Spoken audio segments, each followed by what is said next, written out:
The John Denver mystery is finally solved, and it isn't good. For decades, millions of fans have remembered John Denver as the gentle, nature-loving troubadour whose songs like Rocky Mountain High and Take Me Home Country Roads defined an era of American music. His 1997 death in a plane crash seemed a tragic accident, a beloved artist lost while pursuing his passion for flying. But the story we've been told about Denver's final flight omits crucial details that paint a far more troubling picture. Today, we're revealing the uncomfortable truths behind one of music's most sanitized tragedies, facts that challenge everything you thought you knew about Denver's last day. From a dangerously designed aircraft to battles with the FAA, from personal demons to possible intent, the real story of John Denver's fatal crash contains elements that the mainstream media quickly brushed aside in favor of a cleaner, more palatable narrative. These aren't just minor details lost in the fog of time. They're significant factors that completely transform our understanding of how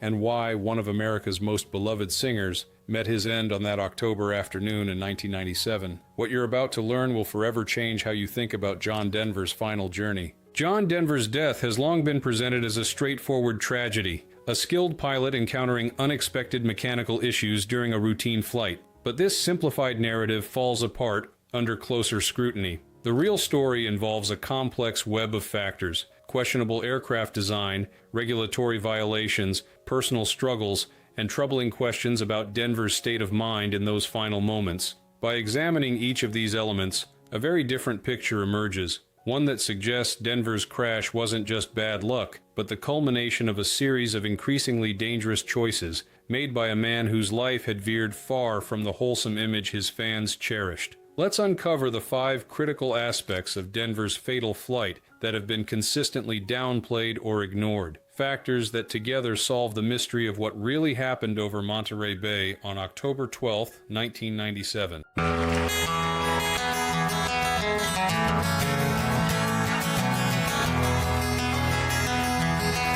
1. The plane he flew shouldn't have been airborne. When investigators pulled the wreckage of John Denver's aircraft from the waters of Monterey Bay, they quickly identified the make and model, a Rutan Long-EZ, an experimental home-built aircraft that Denver had purchased secondhand just weeks before his fatal crash. This wasn't a standard factory-built plane with rigorous quality controls and extensive safety testing. It was essentially a kit plane assembled by a previous owner, a craft that came with unique handling characteristics and specific operational quirks that would challenge even experienced pilots. What made the Long-EZ particularly problematic wasn't just its experimental status, but a specific design flaw that would prove catastrophic for Denver. Unlike standard aircraft where the fuel selector valve is positioned within easy reach of the pilot, the Long-EZ that Denver was flying had its valve located behind the pilot's left shoulder, a position that required the pilot to completely take their attention away from flying the aircraft and physically contort their body to operate it. This awkward positioning wasn't a standard feature of all Long-EZ aircraft, but a modification specific to Denver's plane. The original builder had deviated from Rutan's blueprints when placing the fuel selector valve, creating a uniquely dangerous configuration. For a pilot to switch fuel tanks mid-flight in this aircraft, they would need to release the controls with one hand, twist their upper body nearly 180 degrees backward, locate the valve by feel since it wasn't visible from the cockpit, and then turn it to the correct position, all while maintaining control of the aircraft with their other hand. FAA investigators determined that this deadly design flaw likely played a central role in the crash. Denver had taken off with fuel in the right tank, but apparently ran low during the flight. When attempting to switch to the left tank, he would have had to perform the dangerous contortion required to reach the valve. In those critical moments of divided attention and physical twisting, he appears to have lost control of the aircraft, sending it into the fatal dive from which he couldn't recover. He died trying to twist his body mid-flight in a plane that should have never cleared takeoff, noted one aviation expert familiar with the investigation. This assessment captures a crucial truth. Denver's aircraft represented a perfect storm of dangerous design choices that created an accident waiting to happen. What makes this aspect of the tragedy particularly disturbing is that the plane had undergone an inspection just before Denver purchased it, yet this critical safety issue wasn't flagged as a serious concern. The awkwardly positioned fuel selector valve represented a modification that deviated from the original design specifications, a change that significantly increased the risk during a critical operation that every pilot must perform regularly. For a pilot of Denver's experience level, with documented issues maintaining focus and following protocols, this particular aircraft represented an especially dangerous match. The plane demanded precision, presence of mind, and strict adherence to operational procedures, qualities that, as we'll see, Denver's personal circumstances had compromised in the months leading up to the crash. 2. He wasn't legally allowed to fly that day. Perhaps the most shocking aspect of Denver's fatal flight is a simple fact that received surprisingly little attention in media coverage. John Denver had no legal right to be piloting any aircraft that day. His medical certificate, a requirement for all pilots that certifies they are physically and mentally fit to fly, had been revoked by the Federal Aviation Administration months earlier, effectively suspending his pilot's license. This suspension wasn't a mere technicality or administrative oversight. It stemmed from Denver's increasingly concerning pattern of alcohol-related incidents, including multiple arrests for driving under the influence. In 1993 and 1994, Denver had been arrested twice for drunk driving in Colorado. Then in August 1997, just 2 months before the crash, he was arrested again for DUI, adding to the FAA's concerns about his fitness to operate aircraft. The Federal Aviation Administration takes alcohol violations extremely seriously when evaluating pilots, as even off-duty incidents demonstrate potential judgment issues that could affect flight safety. Each of Denver's DUI arrests triggered automatic reporting to the FAA, creating a documented pattern that regulators could not ignore. By the time of his fatal flight, Denver had been explicitly warned not to operate aircraft until his medical certificate was reinstated, a process that would have required him to demonstrate sobriety and undergo evaluation. Yet on October 12, 1997, Denver simply ignored these restrictions. He drove to Monterey Airport, prepared his recently purchased Long-EZ aircraft, and took off, all without legal authorization to fly. No one at the airport verified his pilot status or questioned his right to operate the aircraft. The system designed to keep unsafe pilots grounded had failed completely. He got in the cockpit anyway, and the system didn't stop him, noted one aviation safety expert who studied the case. This observation highlights a troubling reality.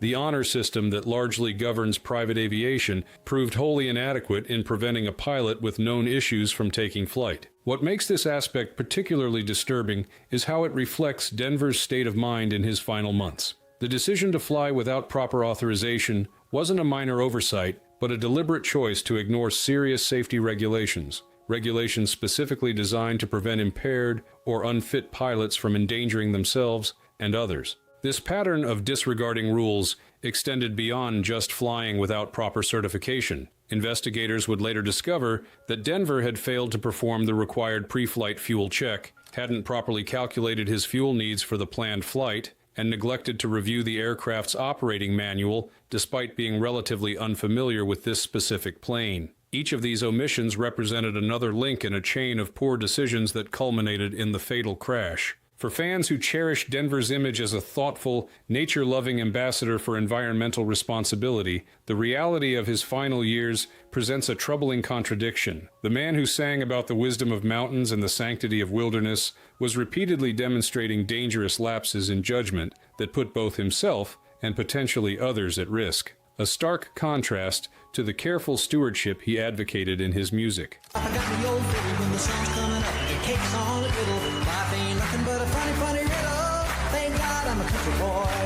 3. He was battling depression, divorce, and career collapse. Behind John Denver's public image of mountain-fresh optimism and gentle spirituality, his personal life had been unraveling for years before the crash. By 1997, the gap between Denver's sunny musical persona and his private reality had grown into a chasm that few fans fully appreciated. Perhaps the most significant blow came from the dissolution of his second marriage to Australian actress Cassandra Delaney. Their divorce in 1991 had been bitter and public, with Denver openly admitting in interviews that the failure of this relationship had devastated him emotionally. The divorce settlement also created significant financial strain, coming at a time when Denver's commercial relevance was already fading. By the mid-1990s, the artist who had once dominated the charts with multiple platinum albums was struggling to maintain his musical career. Major record labels had lost interest as musical tastes shifted, and Denver found himself increasingly viewed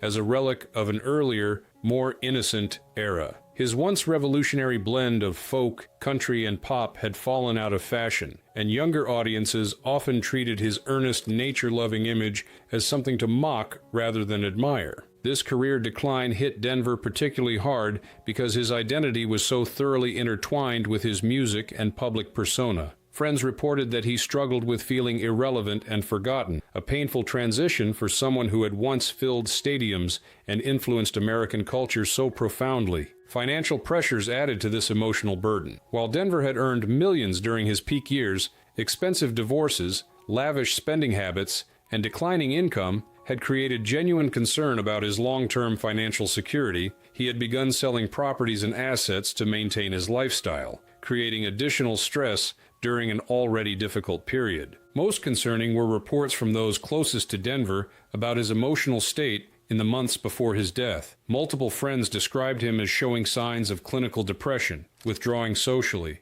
losing interest in activities he once enjoyed, and expressing feelings of hopelessness about his future. This psychological distress appears to have been largely hidden from his fan base, who continued to see only the smiling, positive figure Denver presented in his increasingly rare public appearances. He was everyone's sunshine, but his final years were storm clouds and silence, observed one longtime friend who requested anonymity. This poignant assessment captures the painful contradiction between Denver's public image and private reality. A man known for spreading joy while privately struggling with profound sadness and isolation. Denver's attempts to reinvent himself in the 1990s revealed both his resilience and desperation. He pursued humanitarian work, environmental activism, and space advocacy, worthy causes that nonetheless failed to reignite public interest in his career. Each new project seemed to fall short of recapturing the cultural relevance he once commanded so effortlessly. These personal and professional struggles create an essential context for understanding Denver's state of mind on the day of his fatal flight. He wasn't the carefree nature lover of his musical persona, but a troubled man facing the collapse of his career, financial uncertainty, emotional isolation, and the loss of the public adoration that had once defined his life. These circumstances don't just add poignancy to the tragedy, they potentially transform our understanding of the choices he made on that final day. 4. Some believe it wasn't an accident at all. Among the most disturbing aspects of the John Denver mystery are the questions raised by those closest to him about whether the crash was truly an accident. While the official NTSB investigation ruled the crash accidental, citing the awkwardly positioned fuel selector and Denver's probable loss of control while attempting to switch tanks, several troubling factors have led some to question whether something more deliberate might have been involved. The timing of Denver's fatal flight raises the first red flag. Just weeks before the crash, Denver had been formally denied reinstatement of his medical certificate by the FAA,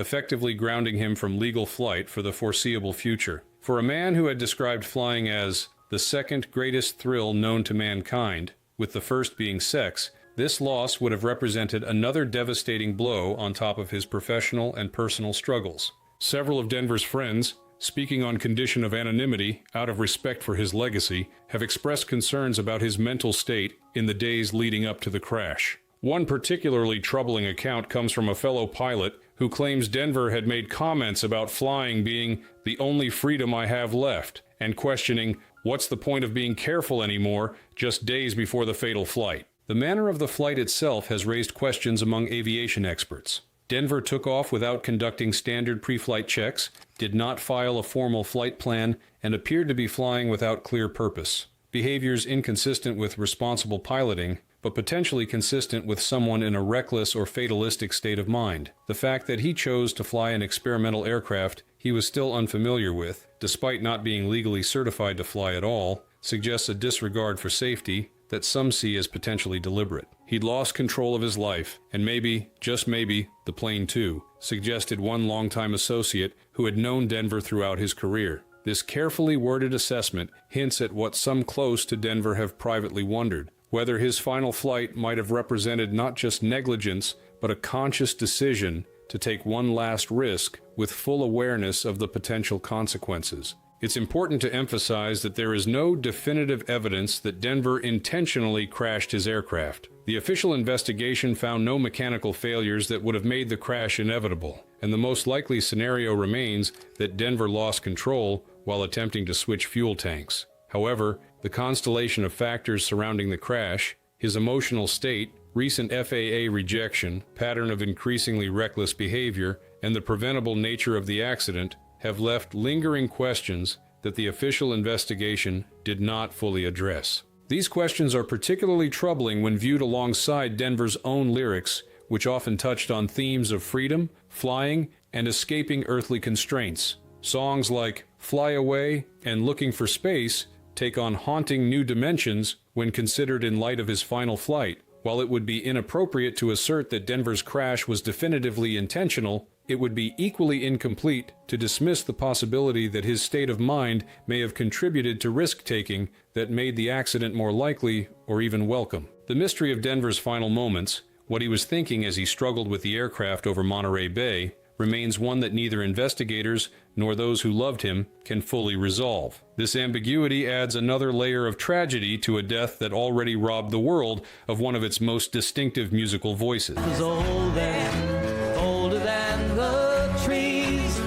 5. The media sanitized the story. Perhaps the most significant factor in the John Denver mystery is how thoroughly the media sanitized the circumstances of his death, creating a narrative that better aligned with his wholesome public image rather than the complex, troubled reality of his final years. In the immediate aftermath of the crash, news coverage focused almost exclusively on Denver's musical legacy, his environmental activism, and the tragic irony of a nature lover dying while enjoying the freedom of flight. Major outlets produced retrospectives, celebrating his contributions to American music and culture, with only passing mentions of the circumstances of the crash itself. What was noticeably absent from most coverage were the troubling factors that had preceded the accident: Denver's multiple DUI arrests, his suspended pilot's license, his financial and career struggles, and the questions about his emotional state in those final months. When these elements were mentioned at all, they were typically relegated to brief notes far down in articles